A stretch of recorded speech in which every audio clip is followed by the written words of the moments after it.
हाय, राधे राधे सभी दोस्तों को। मैं राम प्रवेश रेजोनेट क्लासेस में स्वागत करता हूं। हम लोग लगा रहे हैं एनसीईआरटी के सॉल्यूशन, जो सीरीज चल रही है केमिकल काइनेटिक्स की।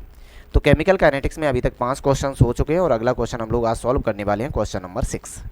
तो चलिए देखते हैं क्वेश्चन नंबर 6 क्या है और सॉल्व करने का तरीका भी इसका क्या होगा। क्वेश्चन नंबर 6 दिया है कि a reaction is a second order reaction with respect to a reactant. तो एक रिएक्टेंट के रिस्पेक्ट में ये सेकेंड ऑर्डर रिएक्शन है।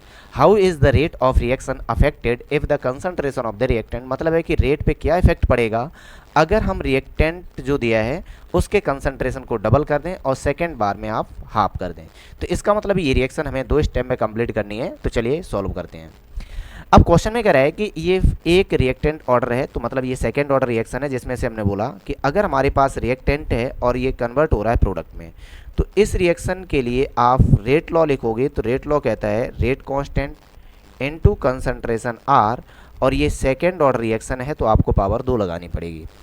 अब क्वेश्चन में पहला ध्यान सुनोगे। पहला कह रहा है कि अगर हमने रिएक्टेंट को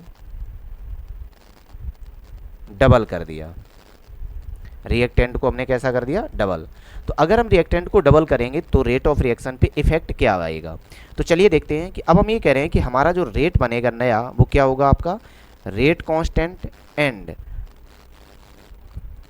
यहां पे हम इसको क्या कह रहे हैं, स्मॉल आर ले रहे हैं। रेट को किससे डिफाइन करेंगे, स्मॉल आर से। ठीक है। तो अगर हम लिख रहे हैं rate equal to rate constant and concentration को हमने डबल किया, अब ध्यान सुनोगे इधर, तो यहां से हमारा क्या था, रेट वो कंसंट्रेशन ऑफ रिएक्टेंट हो। अगर हम जो रिएक्टेंट है इसको हम डबल कर रहे हैं तो ये कंसंट्रेशन कितना हो जाएगा, 2R। तो अगर हम इसको पुट करेंगे इस इक्वेशन में तो हमारी इक्वेशन हो जाएगी, तो ये इक्वेशन नंबर फर्स्ट है। यहाँ से बनेगा rate of reaction new equal to rate constant and, इसकी जगह कंसंट्रेशन पुट करोगे तो ये हो जाएगा 2R होल पावर 2। इसको जब सॉल्व करोगे तो सॉल्व करने से मिलेगा कि इनको सॉल्व करोगे तो बनेगा 4 concentration R whole power 2। R dash equal हो जाएगा आपका 4 इंटू के R होल पावर 2। तो जब आप इसको सॉल्व करोगे इसी को, तो इसको सॉल्व करने से क्या मिलेगा कि जो R है, R डैश, ये रियल में पहले वाले का 4 टाइम्स है। R पहले वाले के रेट का कितना हुआ, 4 टाइम्स।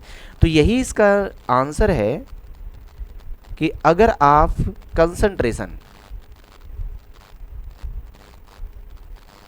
2 टाइम्स करोगे तो जो रिएक्शन का रेट है वो कितने हो जाएगा, 4 टाइम्स हो जाएगा। कितना हो जाएगा, 4 टाइम्स। अगला क्वेश्चन देखते हैं इसी का। अगले क्वेश्चन में कह रहा है कि अगर हम इस रिएक्शंस के रेट को हाफ, मतलब कंसंट्रेशन को हाफ कर दें, मतलब ये हुआ कि जो रिएक्टेंट का कंसंट्रेशन है अगर हम हाफ कर दें, जो नया कंसंट्रेशन होगा उसको हमने क्या कर दिया, हाफ कर दिया। तो अब जो रेट बनेगा, तो रेट हमारा क्या था, रेट कांस्टेंट इनटू रिएक्टेंट का कंसंट्रेशन पावर 2। तो जो अब नया बनेगा हमारा कितना, R डैश, ये हो जाएगा आपका K into R divided by 2 whole power 2। यहाँ से बनेगा आपका K इंटू R की पावर 2 और डिवाइडेड बाई 2 डिवाइडेड बाई 4। तो R डैश जो बनेगा वो बनेगा आपका rate of reaction divided by 4। Note में क्या लिखेंगे,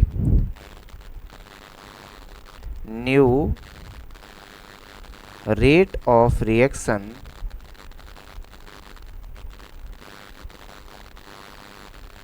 becomes 1/4 of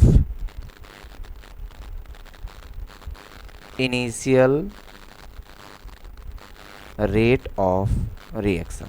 ठीक है। तो यहाँ पे 2 फैक्टर बने हैं, कौन कौन से, कि अगर आप कंसंट्रेशन को डबल कर रहे हो, कंसंट्रेशन को डबल, तो रेट ऑफ रिएक्शन कितना हो जाएगा, 4 टाइम्स। और कंसंट्रेशन के रिएक्टेंट कंसंट्रेशन अगर हाफ कर रहे हो तो रेट, जो आपका नया रेट ऑफ रिएक्शन आ जाएगा वो कितना हो जाएगा, 1/4 of the initial rate of reaction. चलिए उम्मीद करते हैं ये क्वेश्चन आपको समझ में आया होगा।